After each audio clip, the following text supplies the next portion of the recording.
seems as though our life and maybe even our actions are unknown or unobserved. Let me remind you tonight that regardless of what you may think or feel, believers must recognize that God is always watching and others are always observing you, regardless of how it may seem. There are times I don't really want someone observing me. There are times where I hope they didn't see that, or I hope they didn't hear that. Well, you can't get away with that with God. You may or may not get away with that with individuals, but what I want you to see tonight is that regardless of how it may seem, people are observing you. And your reputation is such that it's either going to enhance God or it is going to discredit God.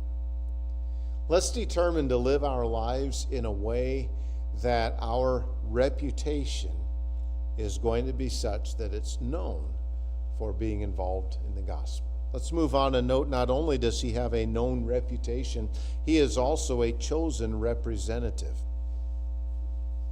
Verse 19 goes on and explains more about this unnamed brother.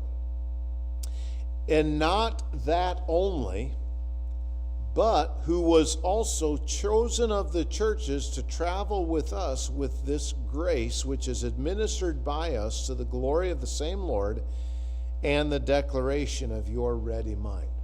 Okay, so now what he's saying is, not only was his praise known, verse 18, throughout all the churches in this region, but he was also chosen of the churches to travel with us.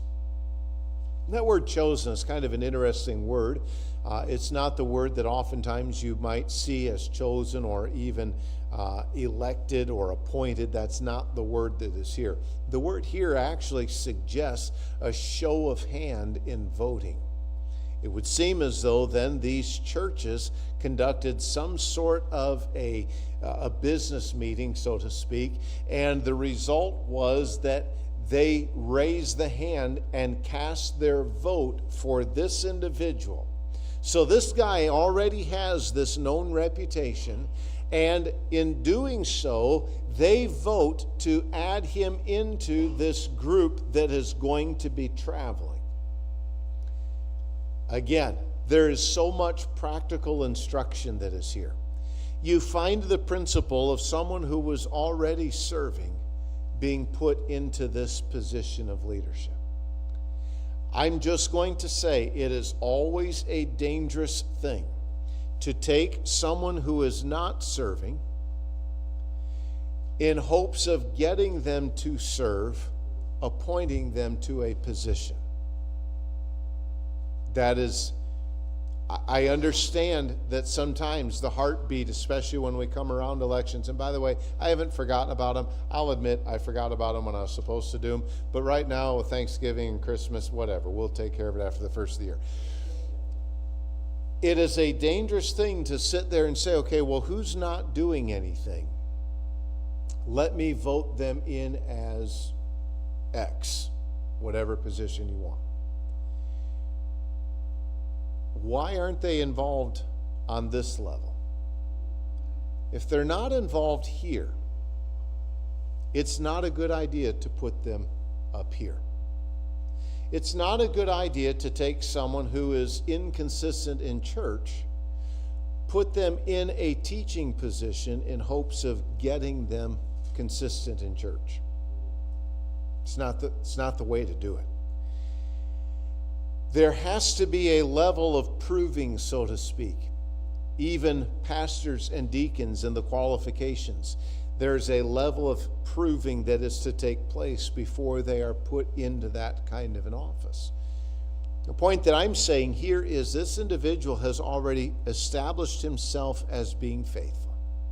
He is known in these churches as being involved in the work of the gospel. And when the vote came to try to determine who we want to send as our representative, we want to send him.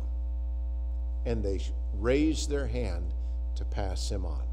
Now, let's note a few more things in verse 19 before I move on in the outline.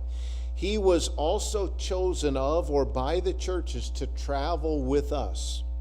Now, some of the language gets a little more difficult. With this grace. When we use the word here in this context, it is the collection that is for these saints in Jerusalem. Well, why did he use the word grace? Well, because that's the Greek word. It is gracious in the sense that they are doing this of their own will. And we can argue, was it deserved? Okay, that's not the point. We're choosing to exercise this gracious display. It may not be reciprocated, it may not be returned to us, but it doesn't change the reality that this is how we're going to do it. And so they're traveling with this grace, with this collection for these saints, which is administered by us. It's going to be transferred, it's going to be transmitted directly by us to the glory of the same Lord and the declaration of your ready mind. Why are we doing this? Well, for the glory of God. And it would also demonstrate a ready mind, a readiness to do this on their behalf. So this gift, which is what Paul is speaking of here in chapters 8 and 9, this is something that they have already chosen to do.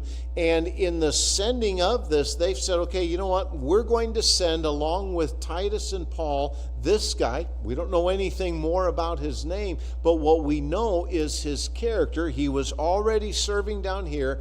We'll vote and send him to travel along with Paul and Titus in this distribution of this love offering for the believers in Jerusalem.